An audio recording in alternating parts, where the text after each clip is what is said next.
Hello and welcome back to Forza Horizon 5 with another Baja build. This, well, is the Maserati Indycar, the AFTCR thingy. I don't remember the exact name. It's 8CTF. Okay. It's, I believe, the first Indycar added to a Forza Horizon game, which is pretty awesome. It does actually have an engine swap, which is surprising. Normally these cars don't get engine swaps, so you can put in a good old-fashioned old-school Ferrari V8. I think it's a Ferrari V8. We're not going to do that, because this will probably, definitely, reach the top of A-class bone stock. And we're also going to want off-road racing tires. That's going to bump it up. 225s on the front, not great. 225s on the rear, not great. But it's going to be very, very light, so I think it's going to be okay. We want rally suspension. This is an Indy car after all. It's designed for the Indy 500. We are going to want a roll cage. We don't really want weight reduction. We don't really want that. I'm not going to spend any PI on that. We're just going to throw the off-road diff in here while we're there. And then it's just horsepower. We're not going to get a crazy amount, I don't think. Yeah, we're going to get just over probably 450, maybe. Nope, 430s. Looks like we're all we're gonna get.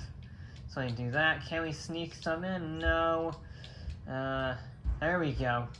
Now, can we do anything else? No. We can do that. There's not really a point to it though, so we're not gonna bother. 442 horsepower, 404 foot-pounds of torque, but look at how much it weighs. The big problem, though, is, well, it doesn't have any Forza aero. That could potentially be a very big problem. We'll have to wait and see. We are here at our build series track with a pretty hefty target time to beat the Mercury Cyclone spoiler to 230.4, beating the Celica by 3/10 of a second, roughly. Which in turn beat the Bronco R. I misshot that by a mile because I was looking at the score sheet. Which in turn beat the Bronco by another second and a bit. So this has some pretty big shoes to fill. And I'm not really sure how this is going to go. We've never had a vehicle like this before on any of our build series, an open wheeler without any aero. Because they can never reach the top of S1 class, but this is an S1 class. This is A class, which this can make in spades. Oh, no brakes. Nope, wow, okay. So that's the thing. Even with the upgraded brakes, I'm pretty sure they're made out of cheese. There's just nothing. Okay, that could be tricky. Yep, I'm stopping. I'm supposed to be stopping. I mean, I guess you're on an oval track, so brakes aren't super important, but wow, I was expecting, something, anything, and this is nothing. It actually has a decent amount of traction, probably because it is so light and it doesn't have a whole lot of horsepower, but the brakes are atrocious. I'm not going to make this corner. Nope, off into the scenery. To be fair, there have been worse off to the sceneries on that jump. It's fast, too. That jump was 110. That's as fast as the Mercury. The Mercury had 600 horsepower. But the thing is, the Mercury also had brakes and aerodynamics, which means it could take corners. And this thing, I mean, for the lack of Forza aero, is not the worst thing I've ever driven in terms of cornering. But, wow.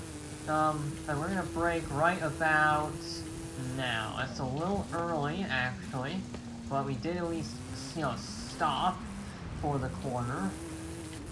Okay, there's not much scarier than a vehicle with no brakes, because you can have too much power and you can manage to set off. You can have too little grip and you can turn in earlier. But no brakes, that's a problem. That's a really big problem. Apart from that, though, I actually kind of like this car. Apart from the complete lack of any brakes, certainly on the soft sand, it seems to be maybe a little better over here when it's, has some grippy, hard surface. Sort of. marginally better. It's actually a good vehicle apart from the lack of brakes. I like how it handles. For lack of aero, it handles quite well.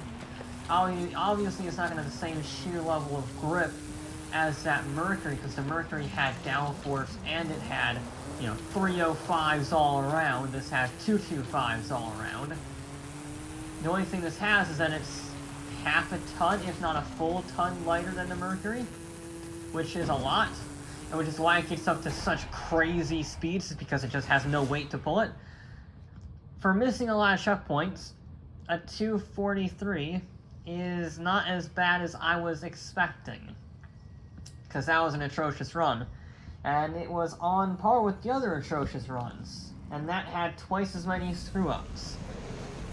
Alright, we know the beast that we're dealing with, sort of. Now we just need to be able to adapt to it. That's the biggest thing. You have to adapt or die. Hopefully not die. That would be bad.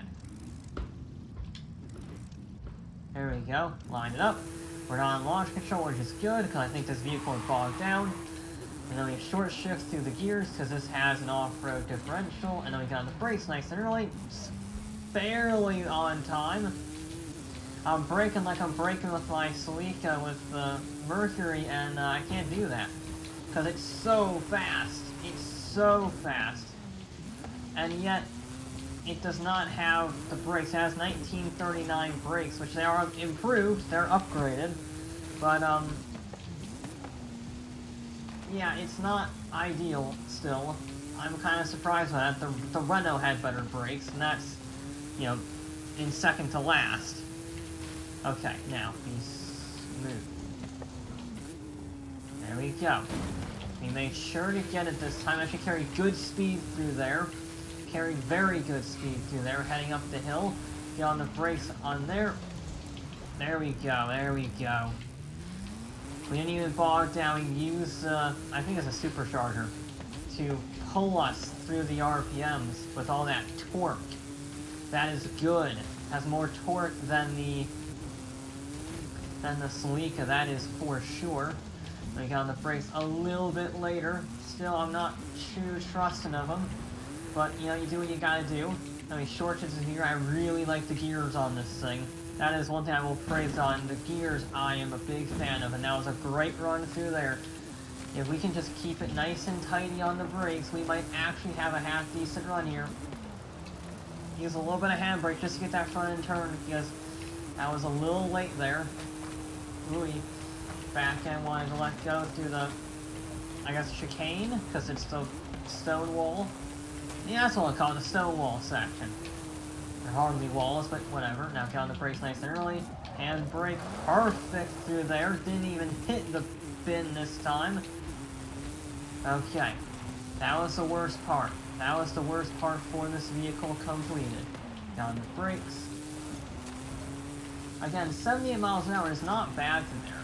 Granted, the Cyclone's doing, 80. Oh, wrong gear. Okay, I thought I had the RPMs up. I did not. That's not going to help, but it's certainly going to be an improvement from the last run. So if we can just get a clean jump, which, I technically got a clean jump. It just wasn't the right direction. There we go. That's better. Across line 110. That was a much better run. Still, oh my god.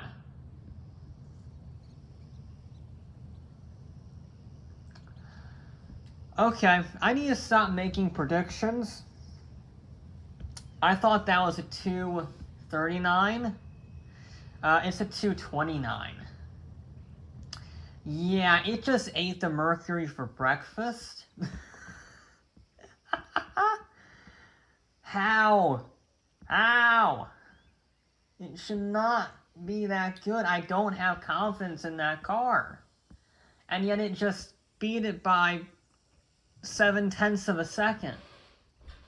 That's ridiculous. Well, now how much faster can we go? Okay, apparently the Mercury is incredibly fast. It's already at the top of our table by a considerable amount.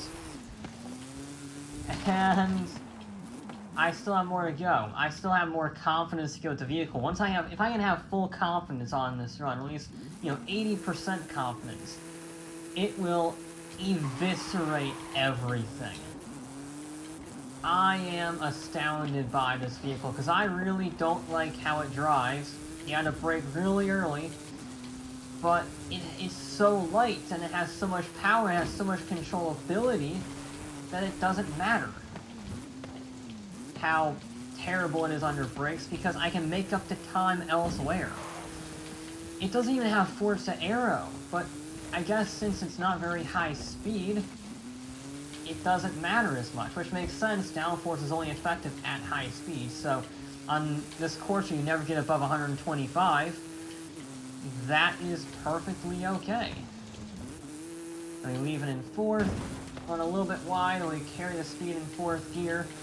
I mean, it's just so planted, I guess. That's the best way I can describe it.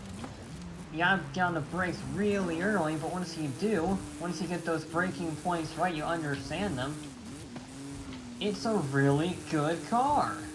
I mean, I was saying that on the first and second runs, but, I mean, it's really fast. I did not, 100, of course, the minute I say, you can't expect more than 125, I do 127, because, why not? Just to prove me wrong even more, the Maserati continues to shatter all records, both in terms of lap time and now top speed achieved. Just clip it with the rear wheel. Thank you, the perks of an open wheeler. There we go. We're smoother. I think this run, if I can keep it tidy through the rest of it, will be amazing, because that was a really good first section. That was a really good first section. And then we got on the brakes. Not quite as good through there. I'm gonna be honest, not quite as good, but not bad. It didn't cost us any real time. Let me follow the road a little bit. Swirling under brakes, so you saw it dive a little bit to the right. I might have hit the steering input a little bit on my end, but still. Let me shift it down into first, get the RPMs right. There we go. This is going to be flying. Both literally and, time-wise. Come on, baby, come on. There we go, and across the line. It's not very fast, a little bit of sideways movement, but...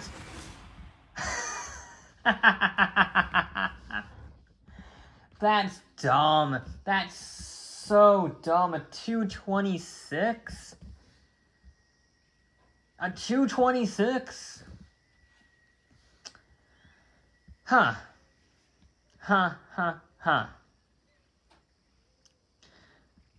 I don't understand that car. But by God, is it amazing.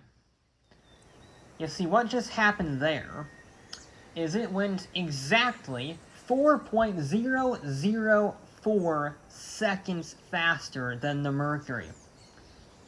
The Bronco's run was good, the Celica's run was fantastic, and the Mercury's run was very good. And it got humiliated by the Maserati. I don't consider any of those cars, those runs, except for maybe the Renault, which fell over, bad runs. And this just ate every single one for breakfast, spit it out, and said I wanted more. That's astounding. I'm lost for words. I don't know how to describe that car other than phenomenal. It was so good. So there we go. We have a new leader. And that will be it for this episode of Forza Horizon 5, and I'll be back with more.